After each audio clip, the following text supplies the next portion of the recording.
Assalamualaikum warahmatullahi wabarakatuh. Saya Rani Darmayanti, NIM 201102116, Prodi Manajemen Pendidikan Islam Lokal 2 semester 2. Baiklah, di sini saya akan memenuhi tugas UAS mata kuliah Filsafat Pendidikan Islam. Dosen pengampu Habib Anwar Al-Ansari MPD. Baiklah, saya akan menjawab soal-soal UAS. Yang pertama, soal nomor 1. Jika melihat dari sisi etimologis, filsafat adalah kata yang berasal dari bahasa Yunani, yaitu philosophia. Dalam bahasa tersebut, philo yang berarti cinta dan sophia yang berarti kebijaksanaan, love of wisdom. Jika dia dikaitkan dengan pendidikan Islam, maka memiliki makna lebih. Coba Anda jelaskan pengertian filsafat pendidikan Islam dari segi ontologi, epistemologi, dan aksiologi, disertai deskripsi ruang lingkupnya. Jelaskan dengan komprehensif. Jawabannya, filsafat pendidikan Islam dari segi ontologi ialah merupakan bidang pokok filsafat yang mempersoalkan hakikat keberadaan segala sesuatu yang ada menurut tata hubungan sistematis berdasarkan hukum sebab akibat. Dalam kajian filsafat pendidikan yang difokuskan kepada kajian ontologi, pendidikan ini berusaha untuk mengupas tentang hakikat pendidikan, kenyataan dalam pendidikan, dan dengan segala pola organisasi yang melingkupinya, yang meliputi hakikat tujuan pendidikan, hakikat manusia sebagai subjek pendidikan yang ditekankan kepada pendidik dan peserta didik, dan hakikat kurikulum pendidikan. Hakikat pendidikan merupakan suatu kajian yang cukup menarik. Menurut Mujamil Qamar, bahwa hakikat pendidikan sulit untuk dirumuskan karena merupakan masalah yang tersakenden, maka yang dapat dibicarakan oleh hakikat pendidikan hanyalah tersakenden ciri atau sifat. Yang kedua yaitu filsafat pendidikan Islam dari segi epistemologi ialah istilah epistemologi secara etimologi berarti teori pengetahuan. Dalam rumusan yang lebih rinci disebutkan bahwa epistemologi merupakan salah satu cabang filsafat yang mengkaji secara mendalam dan radikal tentang asal mula pengetahuan, struktur, metode, dan validitas pengetahuan. Epistemologi merupakan disiplin ilmu yang bersifat evaluatif, normatif, dan kritis. Yang terakhir yaitu filsafat pendidikan dari segi aksiologi adalah cabang filsafat yang mengkaji tentang asas tujuan, pemanfaatan, pengetahuan atau cabang filsafat yang menyelidiki hakikat nilai yang ditinjau dari sudut pandang kefilsafatan. Dalam pengembangan dan penerapan ilmu pendidikan diperlukan etika profetik, yakni etika yang dikembangkan atas dasar-dasar nilai ilhiyat bagi pengembang dan penerapan ilmu pendidikan. Yang nomor 2 yaitu jelaskan aliran pendidikan konservatif, rasional, religius, dan pragmatis. Konservatisme adalah sebuah filsafat politik yang mendukung nilai-nilai tradisional. Sebagai pihak konservatif berusaha melestarikan status quo sementara yang lainnya berusaha kembali kepada nilai-nilai dari zaman yang lampau, the status quo ante.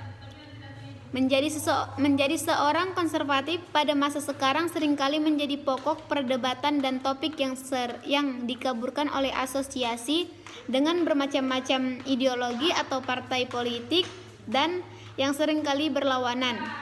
Istilah konservatif pada mulanya merupakan sebuah kondisi yang senantiasa cenderung pada kepatuhan kepada institusi dan produk budaya yang telah terbukti dan melalui pengujian oleh waktu. Yang kedua yaitu, namun aliran ini mempunyai perbedaan dengan yang pertama pada saat membahas persoalan pendidikan karena cenderung bersikap rasionalis filosofis. Kecenderungan ini menjadi jalan masuk bagi pemerhati yang ingin mengkaji strategi atau program pendidikannya. Kecenderungan rasional filosofis secara eksplisit terungkap dalam rumusan mereka tentang ilmu dan belajar yang jauh berbeda dengan rumusan aliran tradisional tekstualis. Yang terakhir yaitu pragmatisme. Berasal dari kata pragma, bahasa Yunani yang berarti tindakan. Perbuatan pragmatisme adalah suatu aliran yang mengajarkan bahwa yang benar, apa yang membuktikan dirinya sebagai benar dengan perantaraan akibat-akibatnya yang bermanfaat secara praktis.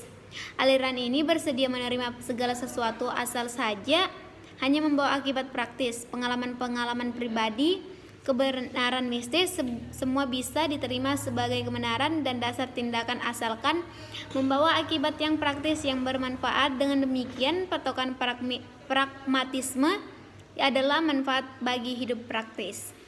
Yang nomor 3, dalam dunia pendidikan Islam, konsep pendidikan yang dikemukakan oleh para ahli pendidikan banyak ditemukan, mulai dari konsep yang klasik sampai yang kontemporer. Ada beberapa tokoh yang menawarkan konsep pendidikan Islam seperti Al-Ghazali, Ibnu Khaldun, Kiai Hasyim Asy'ari, Al-Zarnuji, dan Abdullah Nas-Ulwan. Beri penjelasan mengenai konsep pendidikan Islam menurut tokoh tersebut di atas. Jawabannya, yang pertama, aliran konservatif, Al-Muhafiz. Tokoh-tokoh aliran ini adalah Al-Ghazali, Nasruddin, Al-Tusni, Ibnu Jama, Sabnun, Ibnu Hajar Al-Haytami, dan Kabisi. Aliran Al-Muhafiz cenderung bersikap murni keagamaan. Aliran ini memakai ilmu dengan pengertian sempit. Menurut Al-Tusi, ilmu yang utama hanyalah ilmu-ilmu yang dibutuhkan saat sekarang, yang jelas akan membawa manfaat di akhirat kelak. Al-Ghazali menegaskan bahwa ilmu-ilmu keagamaan hanya dapat diperoleh dengan kesempurnaan rasio dan kejernihan akal budi. Karena hanya dengan rasiolah manusia mampu menerima amanat dari Allah dan mendekatkan diri kepadanya.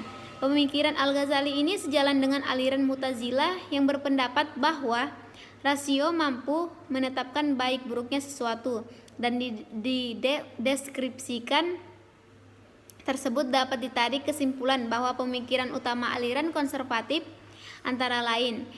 Yang pertama, ilmu adalah ilmu al-hal, yaitu ilmu yang dibutuhkan saat sekarang yang bisa membawa manfaat di akhirat. Yang kedua, ilmu-ilmu selain keagamaan adalah sia-sia. Dan yang ketiga, ilmu hanya bisa diperoleh melalui rasio. Yang kedua, aliran religius rasional al-dini al-qani.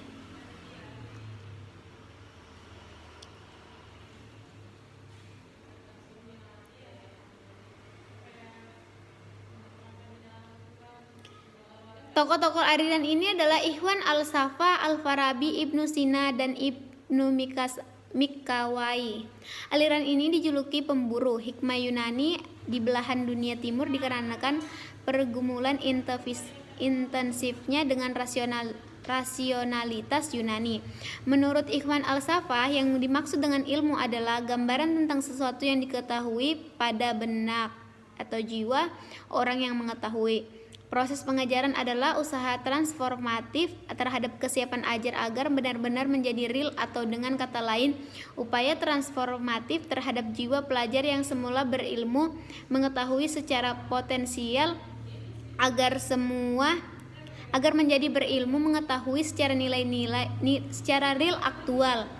Dengan demikian, inti proses pendidikan adalah pada kiat transformasi potensi-potensi menurut manusia agar menjadi kemampuan psikomotorik. Dari pemikiran kedua tokoh di atas, terutama aliran religius rasional ini antara lain, yang pertama, pengetahuan adalah muktasabah, yakni hasil perolehan dari aktivitas belajar. Yang kedua, moda utama ilmu adalah indera. Yang ketiga, lingkup kajian meliputi pengkajian dan pemikiran seluruh realitas yang ada. Yang keempat, ilmu pengetahuan adalah hal yang begitu bernilai secara moral dan sosial. Dan yang kelima, Semua ragam ilmu pengetahuan adalah penting. Yang ketiga, yang terakhir, aliran pragmatis Al-Dzara'i. Tokoh aliran pragmatis adalah Ibnu Khaldun, sedangkan tokoh pragmatisme barat yaitu John Dewey. Bila filsafat pendidikan Islam berkiblat pada pandangan pragmatisme John Dewey, tujuan yang ingin dicapai dalam pendidikan adalah segala sesuatu yang sifatnya nyata, bukan hal yang di luar jangkauan panca indera. Menurut Ibnu Khaldun, ilmu pengetahuan dan pembelajaran adalah tabi'i, pembawaan manusia karena adanya kesanggupan berpikir. Pendidikan bukan hanya bertujuan untuk mendapatkan ilmu pengetahuan, akan tetapi juga untuk mendapatkan keahlian duniawi dan ukhrawi. Keduanya harus memberikan keuntungan karena baginya pendidikan adalah jalan untuk memperoleh rizki.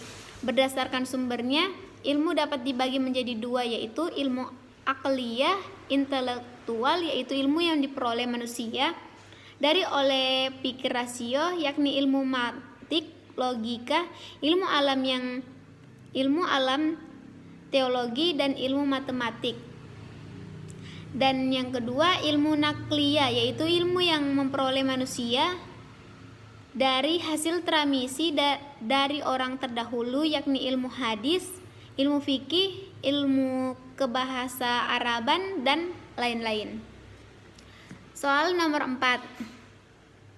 Sering berjalannya waktu dan zaman, maka paradigma berpikir seperti juga mengalami pergeseran.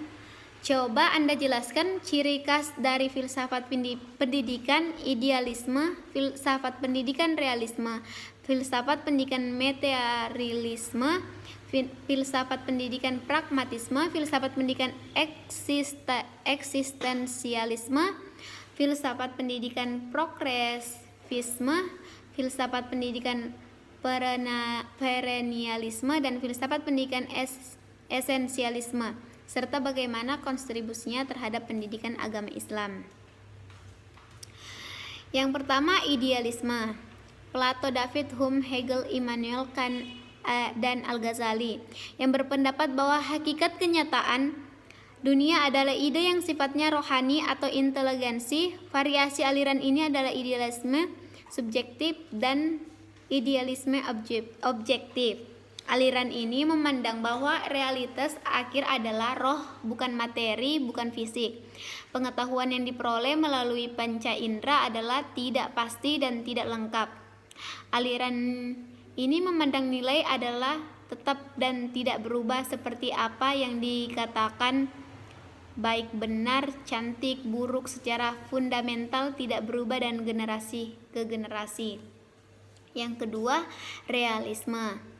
Aristoteles, Galileo, William McGachen, Francis Bacon, Johann Starmill, dan Johann Locke.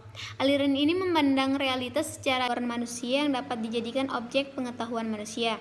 Yang ketiga, materialisme. Berpendapat bahwa demokratis dan Ludwig Feuerbach berpendapat bahwa kenyataan yang sebenarnya adalah alam semesta badania. Aliran ini tidak mengakui adanya kenyataan spiritual. Aliran materialisme memiliki dua variasi, yaitu materialisme dialektik dan materialisme humanitis. Filsafat materialisme berpendangan bahwa hakikat realisme adalah materi, bukan rohani, spiritual, atau supernatural. Yang keempat, pragmatisme. John Dewey, Charles Sanders Peirce, William James, dan Heraclitus merupakan aliran paham dalam filsafat yang tidak bersikap mutlak absolut, tidak doktriner, tetapi relatif tergantung kepada kemampuan manusia. Aliran ini dipandang sebagai filsafat Amerika asli, namun sebenarnya berpangkal pada filsafat empirisme Inggris yang berpendapat bahwa manusia dapat mengetahui apa yang manusia alami. Yang terakhir, kelima, eksistensialisme. Jean-Paul Sartre, Soren Kierkegaard, Martin Buber, Martin Heidegger, Karl Jasper, Gabriel Marcel Paul Tillich memfokuskan pada pengalaman-pengalaman individu secara umum. Eksistensialisme menekankan pilihan kreatif, subjektivitas pengalaman manusia dan tindakan konkret dari keberadaan manusia atas setiap skema rasional untuk hakikat manusia atau realitas. Soal nomor 5. Coba Anda analisis dan berikan tanggapan mengenai konsep merdeka belajar merdeka dalam perspektif filsafat pendidikan Islam. Merdeka Belajar adalah program kebijakan baru Kementerian Pendidikan dan Kebudayaan Republik Indonesia, Kemendikbud RI, yang dicanangkan oleh Menteri Pendidikan dan Kebudayaan Republik Indonesia, Kabinet Indonesia Maju Nadiem Anwar Makarim. Esensi kemerdekaan berpikir menurut Nadiem harus didahului oleh para guru sebelum mereka mengajarkannya pada siswa-siswi. Nadiem menyebut dalam kompetensi guru di level apapun tanpa ada proses penerjemahan dari kompetensi dasar dari kurikulum yang ada, maka tidak akan pernah ada pembelajaran yang terjadi. Konsep merdeka belajar. Yang pertama, pelaksanaan USBN tahun 2020 mendatang akan dikembalikan ke pihak sekolah. Pada tahun 2021 mendatang, Nadiem berencana akan menghapus sistem UN dan diganti dengan sistem baru, yaitu asemen kompetensi minimum dari survei karakter. Yang ketiga, membentuk siswa yang kompeten, cerdas untuk SDM bangsa dan berbudi luhur. Jadi, tanggapan saya mengenai konsep merdeka belajar ialah merdeka belajar paling tepat digunakan sebagai filosofi perubahan dari metode pembelajaran yang terjadi selama ini. Sebab, dalam merdeka belajar terdapat kemandirian, kemerdekaan bagi lingkungan pendidikan menentukan sendiri cara terbaik dalam proses pembelajaran. Baiklah, itu saja jawaban UAS saya. Cukup sekian. Saya ucapkan terima kasih. Assalamualaikum warahmatullahi wabarakatuh.